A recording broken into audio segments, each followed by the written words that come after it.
Bismillahirrahmanirrahim. Assalamu alaikum. You are watching YouTube channel Real Life Study. This is the book of grade 6, which name 3rd edition New Oxford Modern English. Today we are going to solve full exercise of the poem The Echoing Green. Page number 55. Exercise consists of many parts. Understanding the poem में कई type के question हैं. ये मैं solve कर चुकी हूँ और राइट डाउन करके नोट बना चुकी हूँ, आपसे भी शेयर करूँगी. नेक्स्ट पेज पे वर्किंग विद वर्ड्स में कुछ वर्ड्स हैं जिनके सेंटेंसेस बनाने हैं और अल्फ़ाबेटिकल ऑर्डर में भी लिखना है इसको. और नेक्स्ट है पंक्चुएशन. नेक्स्ट पेज पे है लर्निंग अबाउट लैंग्वेज. और पेज पे पेज नंबर 58 पर ये जो फिल इन द ब्लैंक्स है ये भी सॉल्व हो चुके हैं. और डी है लिसनिंग एंड स्पीकिंग. और लास्ट में ई है कंपोजिशन तक के तमाम तर क्वेश्चन इस वीडियो में आपको सॉल्व मिलेंगे. वीडियो पूरी देखिएगा. आप फर्स्ट क्वेश्चन की तरफ चलते हैं. फर्स्ट क्वेश्चन है what time of day is it at the beginning of the poem. Answer लिखें इसका. At the beginning of the poem the sun is rising so it is dawn time. Next question which words from the first stanza create a cheerful mood. Answer है इसका. The word from the first stanza which create a cheerful mood are happy, saying, merry, cheerful and welcome. आपने इनके बीच में happy, saying के बीच में आपने comma ज़रूर लगाना है. ठीक है बच्चों. ये नेक्स्ट क्वेश्चन सी है. In the second stanza what were the older people doing and what does it make them remember? In the second stanza the older people are laughing at the children playing. It makes them remember when they used to play happily on the green when they were young. D question है. In the final stanza, what time of day is it? In the final stanza, the sun is going down, so it is dusk time. Dusk का मतलब है शाम. E question है. In the final stanza, what happens to the children? In the final stanza, the children are tired and ready for rest round the laps of their mother. Laps का मतलब है गोद, यानी माँ की गोद. Laps of their mother, उनकी माँ की गोद. Next question. F question है. In the final stanza, the poet creates an interesting image by comparing the mother and her children to a type of animals. Well, what animals are they compared to? What are they doing? What is the effect of using this comparison? Answer लिखें. In the last paragraph, the poet compares a mother and her child to a bird and its young one, just as young birds want to return to their nests at the end of a tiring day. Children also want to return home to their beds and their parents. Next question है. Make a list of the animals mentioned in the poem. Answer लिखें. Birds, skylark and thrush. Next question H है.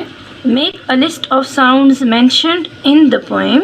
Which stanza doesn't have any sounds mentioned in it? Answer लिखें. A list of sound mentioned in the poem: bells ringing, bird song, laughter voice of the old folk, the echoing green. No sounds are mentioned in the final stanza.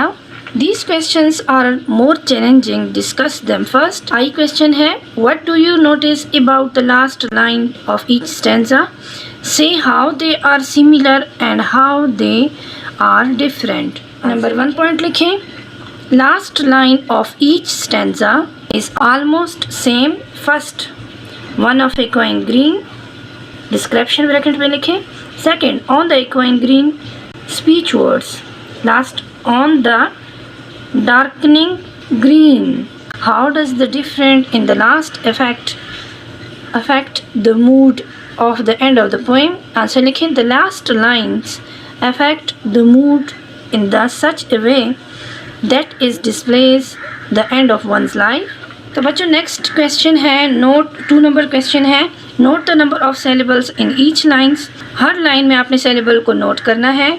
Clap out the rhythm of the poem as you read it out loud. What do you notice about the pace and mood of the poem is relation to the number of syllables in the lines and the final words of each line.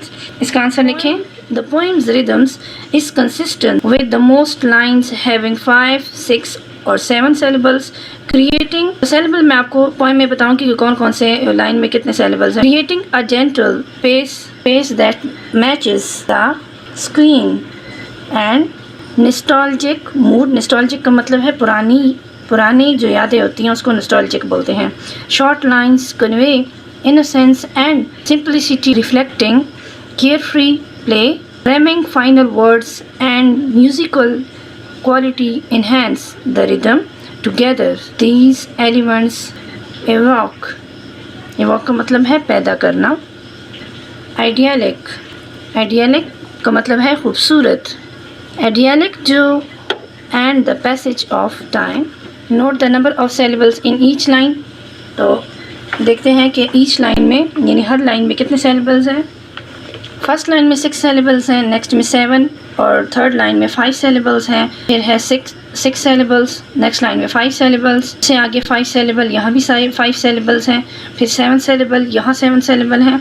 On the echoing green में 6 syllables हैं. Next है 6, फिर 5, 6, 5, 6, 6, 5, 7 syllable हैं यहाँ भी और यहाँ पर भी 6 और 6 syllable. नेक्स्ट है 6 syllable, 6, 6, 6, 7, 7, 6, 5, 6, 6. तो ये है syllables, यानी हर लाइन में कितने syllables हैं ये इनकी डिटेल है. और बाकी जो आंसर है वो जो अभी मैं पढ़ा चुकी हूँ वो बाकी क्वेश्चन का आंसर वो है. अच्छा, नेक्स्ट क्वेश्चन है now that you understand the poem. अभी इस तरह जब आप syllable को भी समझ लें और इस क्वेश्चन को अगर आप खुद करेंगे तो आप बखूबी समझ जाएंगे इस पोएम को. तो नेक्स्ट क्वेश्चन इससे से रिलेटेड है. Now that you understand the poem, try to summarise what is it about in one sentence. आपने एक सेंटेंस में बताना है, समराइज करना है. With a classmate and read theirs. फिर आपने अपनी समरी जो है वो क्लासमेट के साथ शेयर करनी है, पढ़नी है. Work together to make an improved summary. और फिर क्लासमेट्स के साथ अपने जो एक लाइन की आपने समरी जो बनाई हुई होगी उसको आपने एक समरी बनानी है. तो आपने एक ही सेंटेंस में इस समरी को लिखना है. तो इसका आंसर मैं लिख चुकी हूँ, आपसे शेयर करूँगी. आपने एक ही लाइन में आंसर करना है. The echoing green portrays children playing happily in nature, capturing the essence of youthful joy and the fleeting का मतलब है आर्जी nature of innocence. Next question, यहाँ पे रिदम के बारे में बताया गया है और इस पैराग्राफ को आपने ख़ुद अच्छे से पढ़ लेना है. जब आप इस पैराग्राफ को अच्छे से पढ़ लेंगे तो आप नेक्स्ट क्वेश्चन ख़ुद आसानी से सॉल्व कर सकेंगे. क्वेश्चन है put in the accents for the whole of the first stanza. आप इसका आंसर लिखें. जो ये पोएम है उसके फर्स्ट स्टैंजा के हमने एक्सेंट लिखने हैं जो कि मैं राइट डाउन कर चुकी हूँ, आपसे भी शेयर करूँगी. ये जिन वर्ड को मैं डार्क मैंने लिखा हुआ है तो ये इस पोएम के एक्सेंट हैं. The sun does arise. Sun क्या है? एक्सेंट. RISE राइस एक्सेंट है. And make happy. हैप्पी में HAP और ये PY जो है ये एक्सेंट नहीं है. Skies merry MERR merry. Bells ring. To welcome WEL the spring. The skylark SKY sky accent है. एंड थ्रश्क ये वर्ड भी एक्सेंट है. बर्ड्स बुश ये दोनों वर्ड्स एक्सेंट में आते हैं. लाउडर LOUD ER एक्सेंट नहीं है. LOUD जो है वो एक्सेंट है. ये जो A लिखा हुआ है ये एक्सेंट नहीं है. ROUND राउंड, इसमें BELL और CHEER और SOUND OUR SHAL shell SEEN seen ये इसमें एक्सेंट हैं. और इक्वाइन में ACH सिर्फ ये थ्री अल्फ़ाबेट जो हैं ये एक्सेंट है. और लास्ट में GREEN ग्रीन जो है ये एक्सेंट है. नेक्स्ट क्वेश्चन की तरफ चलते हैं. नेक्स्ट क्वेश्चन है वर्किंग विद वर्ड्स यानी लफ्ज़ों के साथ काम करना. In the box below are same some word which all means walk. यहाँ जो बॉक्स है इस बॉक्स का जिक्र हो रहा है. इसमें जितने भी वर्ड्स दिए गए हैं उन सब का मतलब है वॉक. ईच वर्ड हर वर्ड हाउएवर ताहम refers to a special way of walking. जो हर वर्ड है वो स्पेशल वे ऑफ वॉकिंग यानी वो ख़ास तरीके से, हर वर्ड का मतलब ख़ास तरीके से चलना मुराद है. कैन यू शो आप दिखा सकते हैं. by walking in the manner indicated. What each word means, आपने इन वर्ड्स के मीनिंग्स बताने हैं कि हर वर्ड का क्या मतलब है. Then use the words appropriately in sentences of your own. और उसके बाद जब आप इनकी मीनिंग लिख लें तो फिर उन वर्ड के आपने जुमले भी बनाने हैं. और नेक्स्ट क्वेश्चन, ये एक तो ये वर्ड्स हो गए हैं. दूसरा ये वाला जो क्वेश्चन है ये इस ही क्वेश्चन से रिलेटेड है. Put the words in the list above into alphabetical order. ये जो वर्ड्स हैं इनको अल्फ़ाबेटिकल ऑर्डर में पुट करना है. तो मैंने इन दोनों क्वेश्चंस को यानी इनकी मीनिंग भी लिखे हैं, लेकिन मीनिंग लिखने के साथ साथ पहले मैंने इनको अल्फ़ाबेटिकल ऑर्डर में अरेंज करने के बाद मीनिंग लिखी हैं. तो आइए पहले हम मीनिंग देखते हैं. मार्च का मतलब है इन आ मिलिट्री मैनर. दूसरा जो इसका मीनिंग है वो है स्मार्टली. पेस का उर्दू में मतलब है रफ्तार. विथ स्लो और रेगुलर स्टेप्स या यानी दूसरा मीनिंग भी इसका है if as if exercising. Third है प्लॉट, PLOD प्लॉट. तकलीफ से चलने को इंग्लिश में प्लॉट कहते हैं और इंग्लिश में इसकी मीनिंग है slowly and laboriously. Next word है रैम्बल. घूमना फिरना उर्दू में से कहते हैं और इंग्लिश में इसकी मीनिंग है across the country side for pleasure. Comma लगाया हुआ है यानी इसके मैंने दो मीनिंग लिखे हुए हैं. नेक्स्ट वर्ड है रोम. रोम को उर्दू में घूमना कहते हैं, घूमना, और इंग्लिश में मीनिंग है without purpose, aimlessly. Next word है shuffle, dragging one's feet. Next word है स्लॉच यानी बेहंगम तरीके से. स्लॉच की उर्दू मीनिंग है बेहंगम तरीके से चलना. ड्रॉपिंगली एंड लेजीली. आगे है स्ट्राइड. उर्दू में इसकी मीनिंग है आगे बढ़ना. With long step, purposefully. Stroll. Stroll बोलते हैं उर्दू में टहलना. टहलने को स्ट्रोल बोलते हैं. To walk somewhere in a leisurely way. Next word है स्ट्रट यानी अकड़ के चलना. In a proud way, showing off यानी जो शोखियाँ दिखाता है उसको क्या कहते हैं स्ट्रट. टोडल. टोडल छोटे बच्चे की तरह चलना, उसको क्या कहते हैं toddle. Like a small child with shorts. Trudge, laboriously and wearily. As if, ये एक मीनिंग हो गया और नेक्स्ट मीनिंग लिखें as if wearing heavy boots. Next word है इसकी मीनिंग है उर्दू में लड़खड़ाते हुए चलना. वॉडल. वॉडल का मतलब है लड़खड़ाते हुए चलना यानी हिलते हुए चलना. Like ducks walk. और ये 3 वर्ड्स और हैं, असल में ये स्टार्ट में लिखने थे. अल्फ़ाबेटिकल ऑर्डर DH फिर L और फिर नेक्स्ट P है, फिर R है, फिर S है. तो ये 3 वर्ड्स मुझसे रह गए थे, ये आपने स्टार्ट में लिखने हैं. ठीक है बच्चों. डॉडल वर्ड है जिसकी मीनिंग है वेस्टिंग टाइम, वक्त ज़ाया करना. हर्बल, इसकी मीनिंग लिखें टू वॉक विद डिफ़िकल्टली यानी मुश्किल से चलना. स्पेशली बिकॉज वंस फीट और लेग्स हर्ट यानी आपके किसी एक पैर पे या फिर आपके एक पाँव पे चोट लगी हो, उसकी तकलीफ़ से जब आपसे चला नहीं जाता उसको हर्बल कहते हैं. नेक्स्ट वर्ड है लिम्प. लंगड़ा. उर्दू में लिम्प को लंगड़ा कहते हैं. लेकिंग स्ट्रेंथ और एनर्जी. अब इसके सेंटेंसेस बनाएंगे. इन्हीं वर्ड के सेंटेंस बनाएंगे. फर्स्ट है toddle. She turns to toddle along the beach collecting seashells at her leisure. Hobble. After injuring his ankle, he had to hobble around with the help of crutches. March. The soldiers marched in perfect formation during parade. Limp. The injured cat moved with a limp, favoring its wounded paw. Plod. Plod. The tired hiker continued to plod along the steep, determined to reach the summit. Ramble. We like to ramble in the wood on weekends. Roam. They roamed the streets to find new places. Shuffle. He shuffled his feet while waiting in line. Sludge. She sludged on the sofa, feeling lazy. Stride. He walked with big strides. Stroll. They took a stroll in the park. Strut. She strutted around in her new dress. Toddler. The toddler began to toddle around. Trudge. They trudged home tiredly. Waddle. Waddle. Duckling waddled after their mother. अब 3 question है. Right a definition for each word in the list. इस list का जिक्र हो रहा है. Then use your dictionary and try to write a more accurate definition.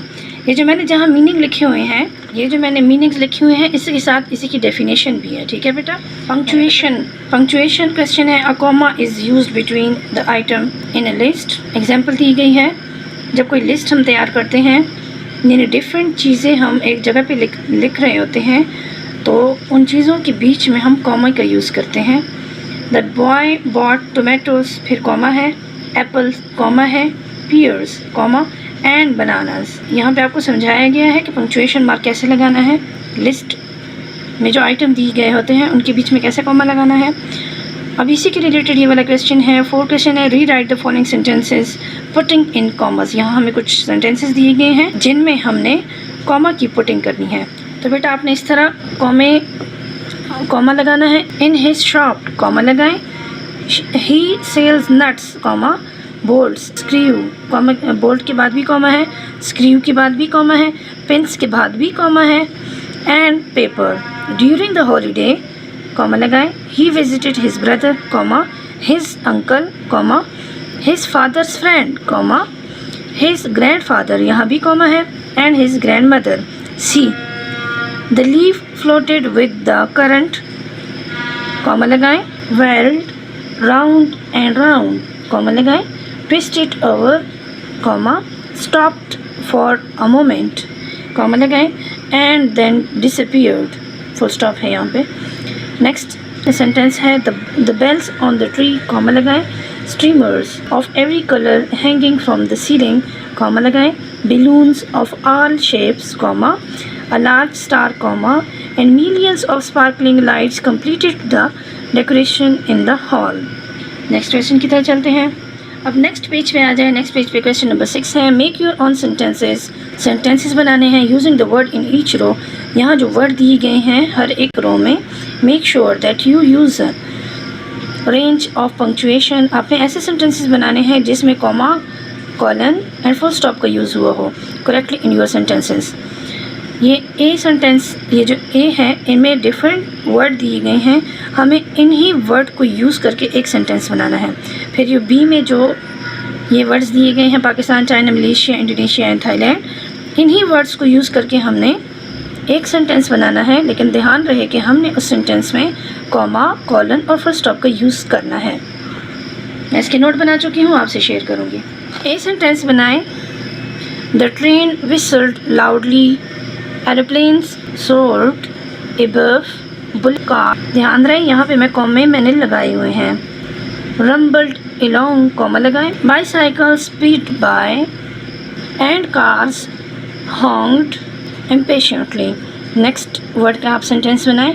From Pakistan to China, Malaysia to Indonesia कॉमे लगाते जाएं. मलेशिया टू इंडोनेशिया कॉमा है. And even Thailand comma these countries boast diverse cultures and landscapes. Next sentence बनाएं. He in hockey a swift, ये मैंने यहाँ पे 2 hockey, a swift sport on ice comma लगाएं. Cricket. The gentlemen's games. Golf are leisurely pursuit comma लगाएं. Table tennis a fast paced indoor game and squash a high energy racket sport. Last sentence बनाएं. in the closet he found a blue shirt comma a grey shirt comma a white and black shirt comma and even a vibrant yellow shirt. Her sentence मुकम्मल होने के बाद आपने full stop लगाना है. Next question की तरफ चलते हैं. सी है लर्निंग अबाउट लैंग्वेज, ज़बान के बारे में सीखना. ये सफिक्सेस हैं बेटा. इस पैराग्राफ को आपने खुद ही पढ़ लेना है. इससे रिलेटेड जो ये क्वेश्चन है इसको मैं डन कर चुकी हूँ. Add the suffixes.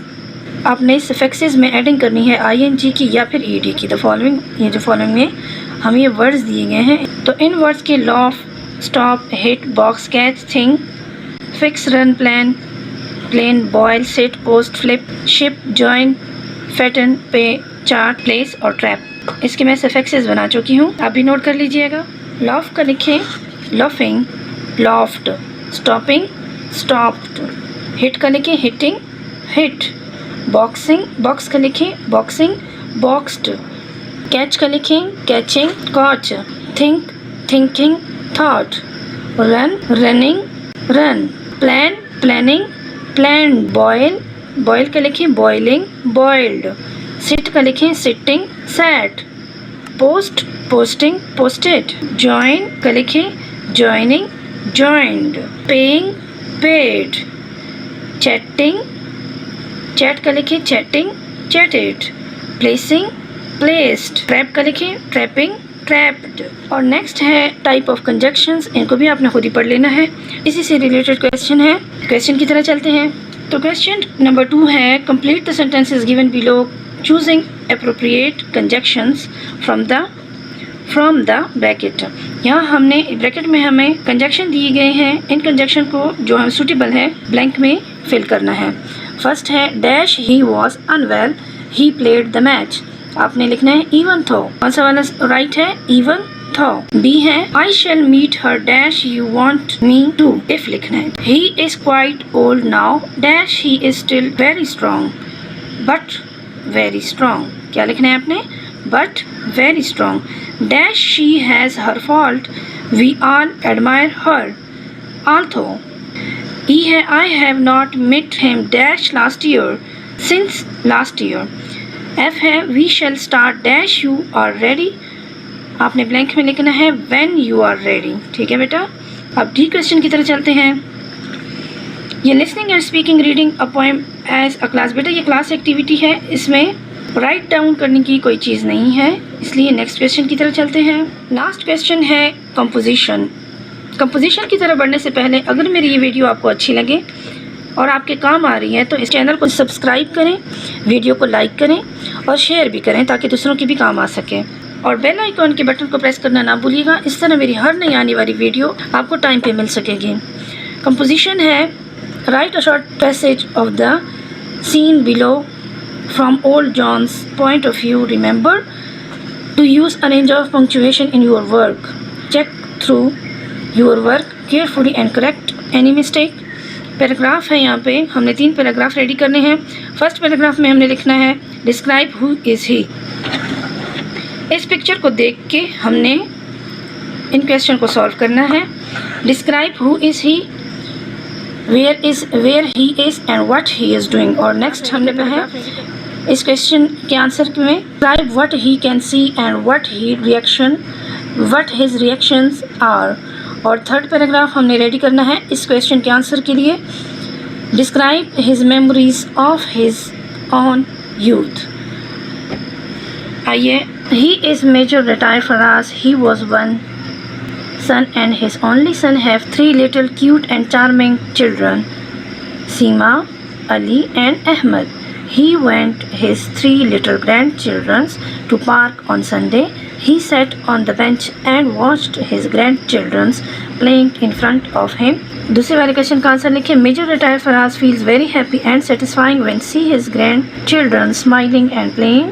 Faraz is really spending some good time here. और लास्ट वाले क्वेश्चन का आंसर लिखें। Major retire Faraz when saw his grandchild running here and there thought about his own childhood when he was young and was famous for his high speed. He never lost a race. Echoing green की full exercise 1 by 1 question solve हो गया है। Next video में इंशाल्लाह unit number 5 doctor Mohammad Amjad Saqib and the अहूर foundation, इसकी full exercise solution के साथ दोबारा मिलेंगे। तब तक के लिए अल्लाह हाफिज़।